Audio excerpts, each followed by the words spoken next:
अब देखिए एक और मामला, बीबीसी ने डॉक्यूमेंट्री बनाई, आईएनबी मिनिस्ट्री ने उसको ब्लॉक कर दिया, मोदी जी के खिलाफ थी, होम मिनिस्ट्री उस पर एक्शन ले रही है, आप बीच में क्यों टपक पड़े? मैं ऐसा है, ये बहुत गंभीर मामला है।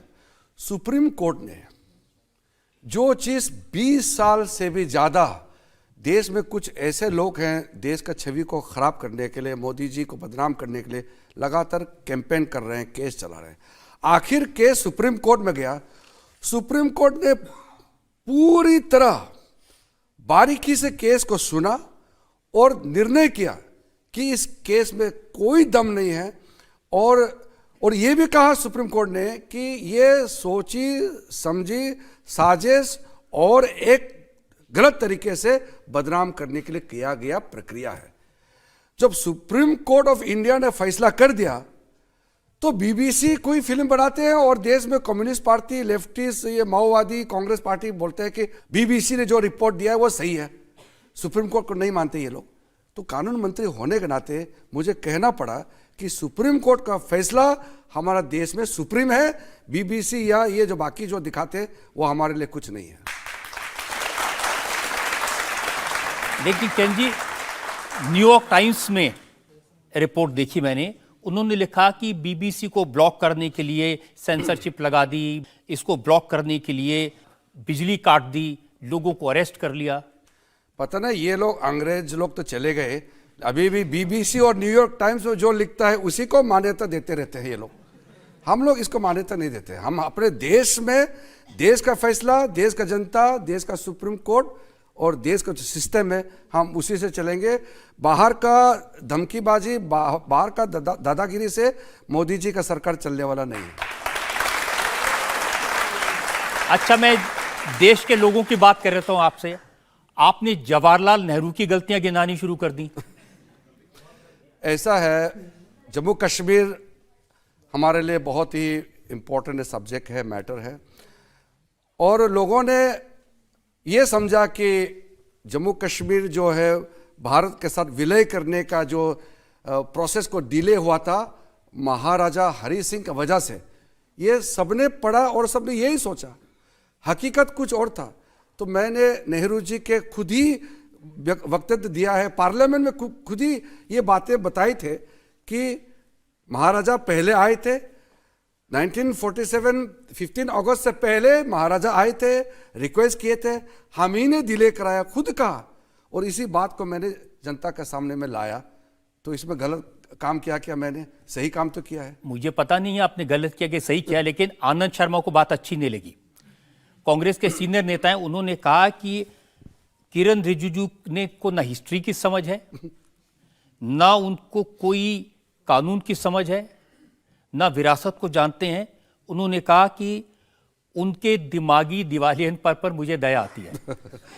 कांग्रेस पार्टी के कुछ नेता है, एक परिवार ही उनके लिए सब कुछ है, और उस परिवार के अलावा उन लोगों का समझ कुछ मुझे दिखाई नहीं देता है। इसलिए जब हम उस परिवार से आगे सोचते हैं देश हित में तो उनको तकलीफ होते हैं। हमारे लिए परिवार कुछ नहीं है, हमारे लिए सब कुछ देश है, और देश हित में अगर कुछ चीज़ बोलना पड़ेगा तो जरूर बोलेंगे हम। आपकी अपनी पार्टी के बारे में बता देता हूं, आप कैसे इंटरफेयर करते हैं, अननेसेसरी कमेंट करते हैं। मुख्तार अब्बास नकवी, उन्होंने कमेंट किया कि जो लोग बीफ खाना चाहते हैं वो पाकिस्तान चले जाएं। इसमें भी आप बीच में कूद पड़े। आपने कहा जिसको जो खाना खाए, आज़ादी है पूरी। नहीं, ऐसा मैंने नहीं कहा। मिजोरम में एक प्रेस वार्ता चल रहा था, उस समय इनफॉर्मल टॉक चल रहा था, किसी ने छुप के रिकॉर्ड करके उसको इंडियन एक्सप्रेस में छपवा दिया और विवाद किया मुद्दे को। ऐसा कुछ नहीं। मैंने ये कहा कि भारत में सब कुछ, संविधान में सब कुछ लिखा हुआ है, हम संविधान के प्रक्रिया से ही चलेंगे, मैंने इतना ही कहा था। उसका मतलब ये निकाला गया कि किरण रिजिजू बीफ खाते हैं। मैं खाता नहीं खाता वो इम्पोर्टेंट नहीं है, संविधान में जो लिखा है वो इम्पोर्टेंट है, मैंने यही बात कहा था। और बातें जो है इस तरह से उन्होंने घुमा करके लिख दिया और यहाँ 3-4 दिन इसको एक विवाद का मुद्दा बनाया था। ये 2014 का बात है। इस तरह से मैंने कोई बातें कहीं नहीं कहे थे, वो छुप के रिकॉर्ड करके बाद में उन्होंने उसको मैनिपुलेट करके दिखाया था। सर मेरा आपसे ये सवाल है, जैसे कि हम सब जानते हैं कि आप अरुणाचल प्रदेश से हैं, लेकिन आपको इतनी अच्छी हिंदी कैसे बोलनी आती है? अरुणाचल प्रदेश 1962 में जब चीन ने कब्जा किया था और कई इलाके, मैं जहाँ रहता हूँ मेरा गांव, सारा जिला चीन के कब्जे में चले गए थे। उससे पहले ही हमारे लोग धीरे धीरे हिंदी और बाकी भाषा जैसे आसामीज वगैरह बोलने लग गया था, क्योंकि एजुकेशन के लिए कई टीचर्स बाहर से आते थे।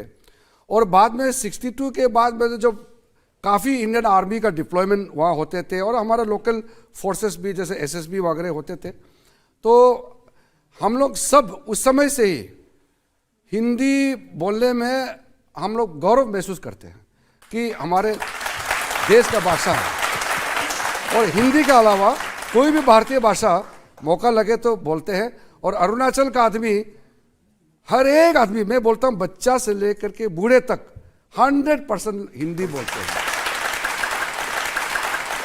आपकी हिंदी वाकई में अच्छी है, मैं तारीफ करूंगा, लेकिन इतनी अच्छी है कि अब राहुल गांधी से कहते हैं बोल तेरे साथ क्या सलूक किया जाए।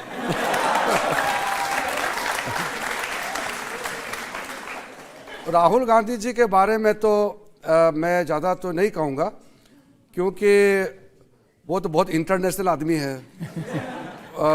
हर महीने 20 दिन बाहर रहते हैं, 2-3 दिन इंडिया में रहते हैं, और अभी यात्रा कुछ कर रहे हैं। लोगों ने कहा कि आपका छवि बदलना है इसलिए यात्रा करो, तो वो तो इंटरनेशनल आदमी है। हम तो गाँव भारत के हैं। जोड़ो यात्रा से कुछ आपको लगता है छवि बदली है उनकी? देखिए रजत जी, ये भारत जोड़ो करके हम लोग चर्चा में नहीं जाना चाहिए। आज के दिन में भारत देश, स्वामी विवेकानंद जी ने जो सपना देखा था कि 21वीं सदी भारत का सदी होगा और भारत एक डेवलप्ड नेशन, विकसित देश बनेगा, मोदी जी के नेतृत्व में जब ये सपना पूरा हो रहा है तो बाकी चर्चा क्यों करना चाहिए? किरण जी, कुछ लोग कहते हैं कि इतना डरते हैं कि जब आप होम मिनिस्ट्री में थे 5 साल, तो आपने बहुत बड़ी एक वॉल लगाई हुई थी स्क्रीन की, और उससे आप हमेशा नजर रखते थे चाइना पे कहाँ जा रहा है, क्या कर रहा है। ऐसा था, वो जो स्क्रीन लगाया हुआ था गूगल अर्थ का, वो तो डेवलपमेंट के लिए, हमारे सड़कें बना रहे हैं तो कहाँ बना रहे हैं, अगर ब्रिज बना रहे हैं तो कहाँ तक पहुँचे हैं, और फिर पहाड़ कैसा है, गांव कैसा है, वो उसके लिए था। जहाँ तक चीन, आपने बहुत बड़ा इल्ज़ाम लगा दिया चीन से डरता है। मेरे इल्जाम नहीं, यही तो राहुल गांधी रोज कहते हैं कि आप चीन से डरते हैं, कायर हैं।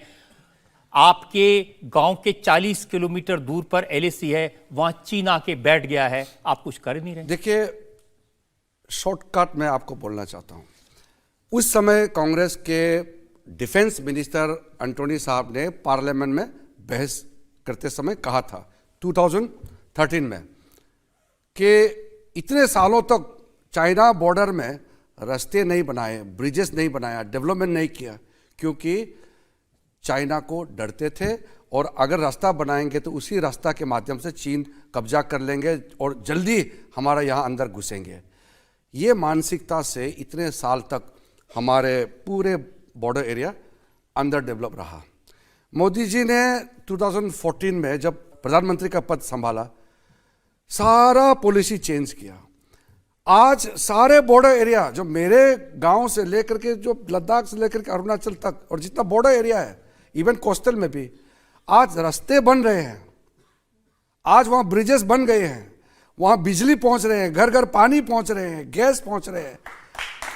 तो अगर कांग्रेस जैसे सोचते हैं, उस मानसिकता से काम करता, तो फिर मोदी जी भी वैसे ही छोड़ देते सारा बॉर्डर एरिया को कि आप पढ़े रहो, डेवलप नहीं होना चाहिए ताकि कोई ना आ सके डर के मारे।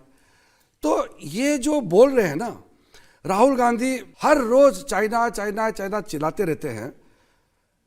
इनको मालूम नहीं है कि नेहरू जी के समय से लेकर के इनके सोनिया गांधी का समय तक इन्होंने जो हालत करके रखा हुआ था बॉर्डर एरिया, ये लोग तो माफी मांगने से भी मुझे शांति नहीं मिलेगा, इतना इन्होंने गरीबी का हमारा वहाँ व्यवस्था करके रख दिया, सबको गरीबी रहो। देखिए, आप तो उस एरिया को जानते हैं, आप वहां रहते हैं, वहां के मेंबर ऑफ पार्लियामेंट। मैं रजत जी, मैं बताना चाहता हूँ, मैंने आपने शुरू में कहा इस बात को, मैंने एरोप्लेन पहले देखा और गाड़ी बाद में देखा, क्योंकि हमारे वहाँ रास्ता तो था नहीं, कुछ था नहीं। लेकिन चाइना वार के बाद 1962 के बाद फाइटर एयरक्राफ्ट जो ट्रेनिंग होते थे, इतना फाइटर एयरक्राफ्ट उड़ते थे हमारे गांव के ऊपर। हर दिन सुबह 7 बजे से लेकर के दिन 3-4 बजे तक एरोप्लेन ही एरोप्लेन हम लोग देखते थे, फाइटर एयरक्राफ्ट। गाड़ी तो हम तो बहुत बाद में देखे, जब पिताजी के साथ हम 3 दिन पैदल गए और हमारे डिस्ट्रिक्ट हेडक्वार्टर के पास पहुंचा, तब मैंने जिंदगी में पहले बार गाड़ी देखा है। वो तो बहुत बाद में हमने गाड़ी देखा है जी। लेकिन राहुल गांधी के इस आरोप पे कितनी सच्चाई है कि अरुणाचल में चीन 4.5 किलोमीटर हमारी सीमा के अंदर आके बैठ गया? ये बात मैं दुख के साथ तो कह रहा हूं, लेकिन मुझे इसमें बदमाशी नजर आता है। किसी विदेश अखबार वहां अमेरिका का, किसी ने एक लेख लिखा कि अरुणाचल के अंदर में चीन घुस के गांव बनाया। फिर उस लेख को भारत का एक टीवी चैनल है, उसने सोशल मीडिया और चैनल में फिर ये दिखा दिया बड़ा से कि अरुणाचल के अंदर में चीन ने घुस करके गांव बना दिया। फिर बाद में अगले दिन जब सच्चाई पता चला तो छोटा सा लिखता है, ओहो ये जो खबर है, हाँ चीन ने कब्जा तो किया है लेकिन 1959 में कब्जा किया था, छोटा सा लिखता है। फिर अगले दिन और एक लिखता है कि 1962 में कई इलाका कब्जा कर चुका था, ये अभी का नहीं है। लेकिन वो जो झूठ बोलने वाला बात तो चले गए, और जो स्पष्टीकरण है, क्लैरिफिकेशन है, वो किसी ने देखा नहीं है। तो ये बदमाशी नहीं है तो क्या है? किरण जी, कुछ सैटेलाइट इमेजेस उन्होंने जो दिखाई थी वो मैं आपको दिखाना चाहता हूं, जिसमें वो दिखा रहे हैं कि कैसे चीन ने बॉर्डर के पास में गांव बसा दिया। और वो देख के आप बताइए कि क्या है। ये वो तस्वीरें हैं जो बताते हैं कि बॉर्डर के बिल्कुल पास में चीन ने गांव बसा दिया। 101 घर यहां पर बना दिए, सैकड़ों लोगों को इसमें बसा दिया, और कहते हैं कि चाइना ने ये सारी बिल्डिंग्स बना ली ताकि उसकी स्थिति वहां पर मजबूत हो जाए। ये जो आप तस्वीर दिखा रहे हैं वो है सिक्किम और जो भूटान के उस साइड में चुम्बी वैली से नीचे तीस्ता नदी आते हैं, उसका तस्वीर है। वो भूटान साइड का है। और उससे पहले जो गोल गोल से जो आपने दिखाया एक सेटलमेंट, वो सुबनसिरी अरुणाचल प्रदेश का उस साइड का है।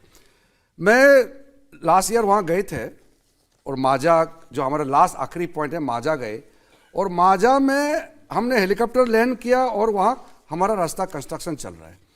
वो माजा से लगभग 15 किलोमीटर आगे ये गांव बनाया है। और ये माजा जो ये वाला ये फोटो है जो दिख रहे हैं, नवंबर 2020 की तस्वीर, ये जो है 1959 में जब हमारा वहाँ आर्मी नहीं थे तो असम राइफल्स डिप्लॉय थे, और चीन ने 1959 में उसको कब्जा किया और हमारे सारे असम राइफल के जवानों को मार दिया। 1-2 बचे थे वो भाग गए, बाकी तो सब वहाँ कुर्बानी देना पड़ा अपना जीवन को। वो 1959 से है, और आज बदमाशी से देश को गुमराह करने के लिए कहते हैं कि मोदी जी के समय में ये अंदर घुस के गांव बनाया। हिम्मत है तो खुद जाओ ना, जाके देखो ना कि 1959 में कैसे चीन ने कब्जा किया था। नेहरू ने तो कहा था कि आर्मी का जरूरत ही नहीं है इस देश में, उस समय का बात है ये। और ये इतना तकलीफ, मुझे तो बहुत तकलीफ इसलिए होती है कि एक तो झूठ बात फैलाया जाता है, और उसमें बड़े बड़े लोग भी उस झूठ को और बड़ा झूठ बना करके बोलते हैं। देश का सुरक्षा के साथ में खिलवाड़ नहीं हो सकता है, और देश सिर्फ मोदी जी के नेतृत्व में ही सुरक्षित है, मैं आपको बता सकता हूं। इन्होंने बहुत सौदाबाजी की है पहले, लेकिन वो नहीं मानते। वो कहते हैं कि चाइना जो है वो तो युद्ध की तैयारी कर रहा है और हम इवेंट मैनेजमेंट कर रहे हैं। उन्होंने कहा अरुणाचल में चीन के सैनिकों ने आकर हमारे फौज के सैनिकों की पिटाई कर दी। सबसे पहले तो आप बताइए, राहुल गांधी ने कहा कि चाइना का आर्मी ने इंडियन आर्मी को पिटाई कर दिया। ये पिटाई शब्द कितना शर्मनाक शब्द है, और अभी पिटाई नहीं कर सकते हैं जी। अभी तो हम इसको ज़्यादा बड़ा चढ़ा के नहीं कहेंगे। अब इंडियन आर्मी वो नहीं रहा जो कांग्रेस के समय में जो परिस्थिति में बना कर रखा हुआ था। हम लड़ाई करने के लिए हम नहीं कहते हैं, लेकिन हमारा टेरिटरी को सुरक्षित रखने के लिए जो मोदी जी ने काम किया है, ये सेंसिटिव मुद्दा है, इसलिए हम छाती ठोक के नहीं बोलते हैं, लेकिन जो मोदी जी कर रहे हैं ना कोई सोच भी सकता है और ना कभी किसी ने किया है। जनता में से जो लोग इस बारे में चाइना से रिलेटेड कोई सवाल पूछना चाहते हैं? सर डेफिनेटली आपने चाइना बॉर्डर को इंस्पेक्ट भी किया होगा, विजिट भी किया होगा, वहाँ के जवानों से आपकी इंटरेक्शन भी रही होगी। तो हमारे जो जवानों ने जो कहा है, that should be our final verdict, that should be full and final, there should be no controversy at all. हाँ, तो आर्मी ने क्लियर कट कई चीज़ें बताया है। कांग्रेस पार्टी ये तो मानते ही नहीं, आर्मी को नहीं मानते। अभी परसों भी एक स्टेटमेंट आया कांग्रेस पार्टी का कि जो सर्जिकल स्ट्राइक किया है, बालाकोट में एयर स्ट्राइक किया है, सबूत चाहिए। तो ये जो आर्मी का जो फाइनल शब्द कोई नहीं मानते, ये तो हम नहीं कह रहे ना, डिफेंस के जो सीनियर ऑफिशियल्स वही कह रहे हैं। लेकिन जब डिफेंस की ओर से कुछ कहा गया है और कह दिया गया है, फिर उसको सवाल राजनीतिक दलों को नहीं करना चाहिए। किरण जी, कई बार राहुल गांधी बहुत अच्छी बातें बताते हैं कि चीन से कैसे लड़ना चाहिए, फौज को कैसे काम करना चाहिए। उसका एक उदाहरण मैं आपको दिखाना चाहता हूं जो उन्होंने कहा था, सीखने की बात है। You are using the Indian Army, the Indian Navy, the Indian Air Force to protect India from China. If you use India's laborers, India's farmers, India's workers, you will not need the Army, Navy and Air Force to be standing over there. China will not have the guts to come inside. अब मजदूरों को, किसानों को support करिए तो army की जरूरत नहीं पड़ेगी। ये स्टेटमेंट राहुल गांधी जी ने जो दिया है, मुझे लगता है कि नेहरू जी ने जो बात कही थी कि इंडियन आर्मी को बैन कर दो, राहुल गांधी तो उस स्टेटमेंट को और इंप्रूव करके बता दिया है। किसानों को, मजदूरों को लड़ाई लड़ने के लिए इसको ऐसा स्टेटमेंट है, इसको जवाब देना भी मुनासिब नहीं समझता हूं मैं। लेकिन ये उन्होंने गंभीर आरोप लगाया कि हिंदुस्तान की सरकार सोई हुई है, युद्ध की पूरी तैयारी चाइना ने कर ली है, वो कभी भी अटैक कर सकता है, युद्ध होगा, और आप इसको इग्नोर कर रहे हैं क्योंकि आप कायर हैं। ये सारे चीज़ें जो डिफेंस पॉलिसी जो देखते हैं और डिफेंस एक्सपर्ट्स हैं, उस लेवल में इसका चर्चा होना चाहिए। पब्लिक डोमेन में लड़ाई कब होने वाला है, कैसे होना चाहिए, राहुल गांधी को भी नहीं बोलना चाहिए, किसी को भी नहीं बोलना चाहिए। मुझे बहुत चीज़ मालूम होता है, मेरे गांव, मेरे बॉर्डर एरिया में क्या होता है, लेकिन कुछ चीज़ें ऐसे होता है नहीं बोलना चाहिए। राहुल गांधी जैसे लोगों को अपने बातों पे लगाम लगाना चाहिए कि कौन सा चीज़ बोलना चाहिए, कौन सा चीज़ नहीं बोलना चाहिए, देश हित में क्या है और देश हित में क्या नहीं है, इसका अंतर तो करे कम से कम। आपको क्या लगता है कि वो चाइना पर एक्सपर्ट हैं इसलिए बोलते हैं? वो तो अपने आप को हर चीज़ में एक्सपर्ट समझ सकते हैं, लेकिन उसको जो चिट दिया जाता है उसके बाहर बोलने से उसका पार्टी को नुकसान होता है। किरण जी, आज के अखबार में खबर छपी है जिसमें लिखा है कि superintendent of police Leh PD Nitya, उन्होंने कहा security forces have lost access to 26 of 65 patrolling points in Leh Ladakh. कई चाइना और इंडिया के बॉर्डर के बीच में हजारों किलोमीटर का जो डिस्टेंस में डिमार्केशन है ही नहीं है। कभी पेट्रोलिंग करते हैं, कभी बर्फ़ बहुत ज़्यादा पड़ता है तो नहीं पहुंच पाते हैं, क्योंकि डिमार्केशन किया नहीं है। उन अंग्रेज़ों के ज़माने से वहाँ कुछ ना पत्थर का निशानी कुछ है, ना कोई बिल्डिंग या कोई स्ट्रक्चर है।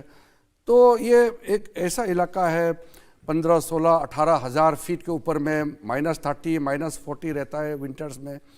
कई जगह ऐसे होता है लोग पहुंच नहीं पाते हैं, तो वो टाइम टू टाइम पेट्रोलिंग ज़रूर करते हैं। कभी कभी जहाँ सुविधा है तो अपना पेट्रोल पॉइंट भी रखते हैं।